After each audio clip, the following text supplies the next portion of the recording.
Hello everyone, this is Listy McGee, and I was thinking, because the fourth season of History Channel's Vikings is still a few months away, I would list my top 10 Viking movies, just to tide you all over until then. For this list, I didn't include TV series, documentaries, or movies featuring Norse mythology, but no Vikings. And just a heads up to all you history nerds, I didn't rank these films by how historically accurate they are, but rather how much I enjoyed them. Also, just a warning, I am gonna butcher some of these pronunciations. So grab your mead-filled drinking horns and let's get started. Number 10, Starabasen, an ancient tale when the sun was god, or Army of Valhalla. This 2003 film by Jerzy Hoffman is set in 9th century Poland and follows the conniving Prince Popiel, who eliminates all the rival chiefs in his kingdom to secure power for his son.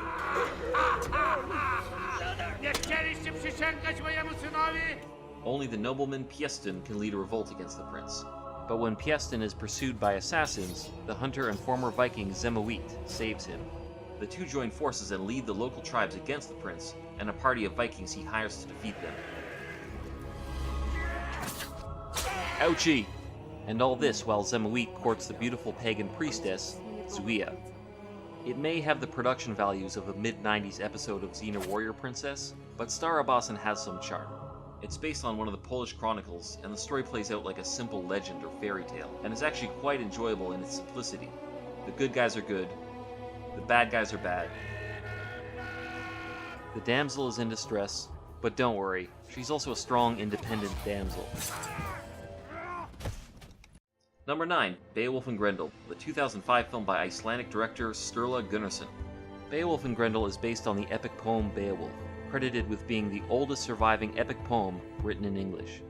Although set before the Viking Age in the 6th century, it features a group of seafaring Scandinavian adventurers, so it's close enough. When the Danish king Hrothgar's mead hall is terrorized by a monster called Grendel, he calls on the legendary Geatish hero, Beowulf. Beowulf confronts the monster. Well, actually he's more like a big hairy guy in this film. But in the process, Beowulf begins to understand Grendel's motives. Why would he fight me? Why should he? You've done nothing to him. In this way, Beowulf and Grendel deviates dramatically from the original text. It makes you empathize more with Grendel, who is only seeking vengeance for his own father. After fighting Grendel, Beowulf's men are attacked by Grendel's mom. If you mess with Grendel, you also mess with his mommy. So Beowulf must hunt her down as well.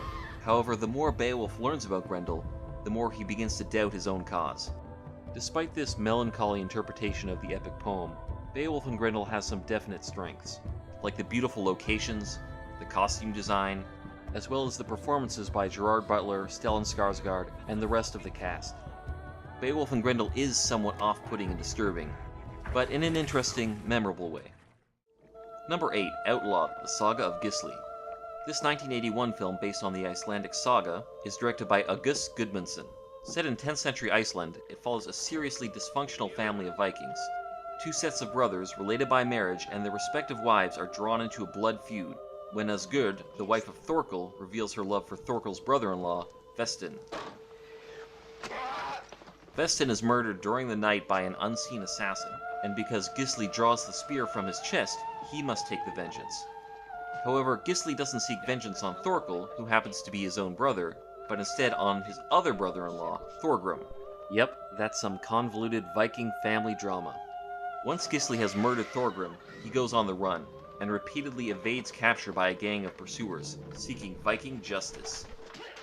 Of all the films on this list, the Saga of Gisli has the most authentic feel, from the simplistic costumes, to the longhouses, to the customs and rituals they enact. This film is probably the most accurate depiction of Viking Age life on this list. The only reason it doesn't rank higher is the fact that it's quite slow, and unless you're familiar with the saga it's based on, somewhat hard to follow. You almost need to take notes in order to remember who's who and how they're related to everyone else. Number 7, Dragon's Fang, or however you say, Aina Kamniak Rastut de Rivia. This 1985 Soviet film from directors Stanislav Rostotsky and Knut Andersen follows a young Slavic boy named Kuksha, whose village is raided by a band of Vikings. In Soviet Russia, you raid Viking! Sorry, I couldn't help myself. The Vikings take Kuksha captive and bring him back to their village in Norway, where he soon becomes an adopted son of the chief and an integral part of the village. Things go awry when Kuksha becomes involved with Signy, who is betrothed to Sigurd. Kuksha's adopted brother Harold helps him deal with Sigurd, but when Kuksha has the opportunity to return home, Harold attempts to imprison him in the village. Kuksha is forced to choose between Signy and his adopted family, or returning to his homeland. Although Dragon's Fang looks like it was shot a few decades earlier than it actually was, it is one of the better Viking films, simply because it's so chock full of very, for lack of a better term, Viking-y things. For instance, this ship-to-ship battle, or this epic shot of a longboat pulling into a Norwegian fjord, or the village life during the winter. Dragon's Fang has pretty much all your Viking-y bases covered. Number 6, In the Shadow of the Raven. From another Icelandic director, Hrafn Gunnlaugsson, this 1988 film is the second in his Viking trilogy. Shadow of the Raven is essentially a Viking Age adaptation of Romeo and Juliet, or Tristan and Isolde, only directed by the Icelandic Sergio Leone. It follows Thrasti, who returns to Iceland from abroad, only to find his family in a feud over a whale carcass. Good eatin'. He falls in love with the rival family's daughter, Isolde, but she believes he's responsible for her father's death. And to make matters even more complicated, she is promised a rival suitor, Hjörleifr, who Trusty must battle for love and vengeance. Despite the odd use of throwing knives and, saunas as weapons, this film also brings a lot of authenticity with its Icelandic setting. The scenery is spectacular in places, and the star-crossed lover's story is compellingly portrayed by the actors. It's kind of like a rom-com, only with Vikings and no comedy. Number 5, Beowulf, the 2007 animated film by Robert Zemeckis. At this point you already know the basics of Beowulf. There's a badass from Geatland, his name is... He goes to Denmark to help a king who's having a serious problem with a monster in his meat hall. However, in Zemeckis' version, the story follows the original text much closer, at least in the first act. Once Beowulf dispatches Grendel, he then has to deal with Grendel's mom, who in this version happens to be a naked, gold-covered CGI version of Angelina Jolie, with a tail, and high heels. Essentially, she's a mother that Beowulf would like to fight. At this point in Zemeckis' Beowulf, the film deviates from the original text and delves into a more intrigue-heavy plot. Beowulf becomes king, but must ultimately pay the price for his ascension to glory and confront his past. This version of Beowulf delves deeper into the title character, revealing his flaws and shortcomings. The animated visuals can be really amazing in places, although they may suffer from the frozen CGI puppet face problem. If you can get by that major flaw, the action sequences and all-star voice casts make the film a very entertaining insight into the original epic poem. I am Beowulf! Number 4, When the Raven Flies. This 1985 film is the first in Hrafn Gunnlaugsson's Viking trilogy. Beginning in Viking Age Ireland, a party of raiding Vikings murder the father of an Irish family and take their daughter as a slave, but spare their son. Cut to Iceland 20 years later, and a mysterious stranger appears, killing Vikings left and right with throwing knives and his trusty staff spear. You guessed it, the stranger is the Irish son, known as Gest, and has shown up for a straightforward revenge plot. Gest cunningly pits two Viking clans against each other, but his plan is derailed when he's betrayed by his own sister. As with Gunnlaugsson's other films, the Sergio Leone influences here are palpable. This film in particular parallels Fistful of Dollars right down to the trumpet playing in the climax. As with Yojimbo, Fistful of Dollars, or Last Man Standing. Well, not so much Last Man Standing. The lead character of When the Raven Flies has epic moments of badassery. And as always, you just can't beat the Icelandic backdrop. Number 3, Valhalla Rising. This 2009 film by Nicholas Winding Refn is set in Scotland during the Norse transition to Christianity. It follows a mute slave named One Eye, who's made to fight to the death in a primitive blood sport. When One Eye gets the drop on his captors, he slays them and embarks on a journey with a boy who tags along. The pair soon meet up with a band of newly Christianized Vikings who recruit One Eye and the boy on a crusade to the Holy Lands. However, they never reach their intended destination, and instead what follows plays out like a psychedelic nightmare version of the Vinland sagas.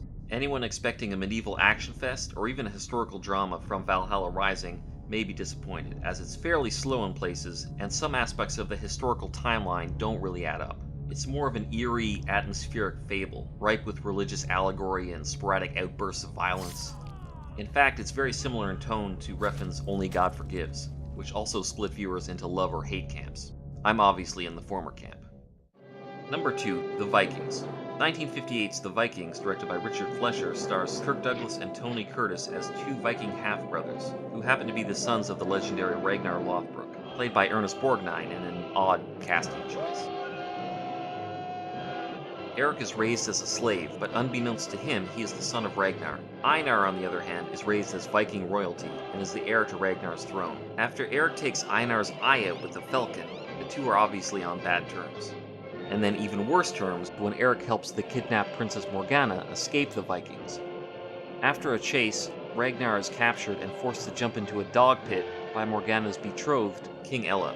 The brothers team up to seek vengeance for Ragnar and rescue Morgana, but they end up fighting each other for her.